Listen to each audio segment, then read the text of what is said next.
रसिको नमस्कार.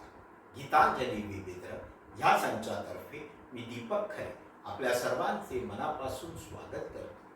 आपल्या सर्वांना गुढीपाडवा अर्थात नवीन वर्षाच्या हार्दिक शुभेच्छा. मागील वर्षी आपण आम्हाला जसा भरभरून प्रतिसाद दिला आहे तसा ह्या वर्षी सुद्धा द्याल याची मला खात्री आहे.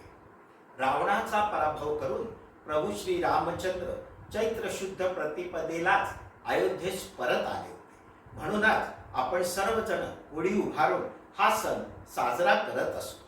याच प्रसंगाचे वर्णन करणारे गाणे आता आम्ही जे सादर करत आहोत ते श्रीमती माणिकताई वर्मा यांनी आपल्या सुमधुर आवाजात गाऊन ठेवले आहे. तरी आता ऐकूया पुढील गीत. आमचा हा प्रयत्न आपल्याला आवडल्यास लाईक शेअर कमेंट अवश्य करा आणि आमच्या संचाला अजून सबस्क्राईब केलं नसेल तर करावे ही विनंती. धन्यवाद. विजय पताका श्रीरामाची झळकते अंबरी. विजय पताका श्रीरामाची झळकते अंबरी. प्रभु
गजरा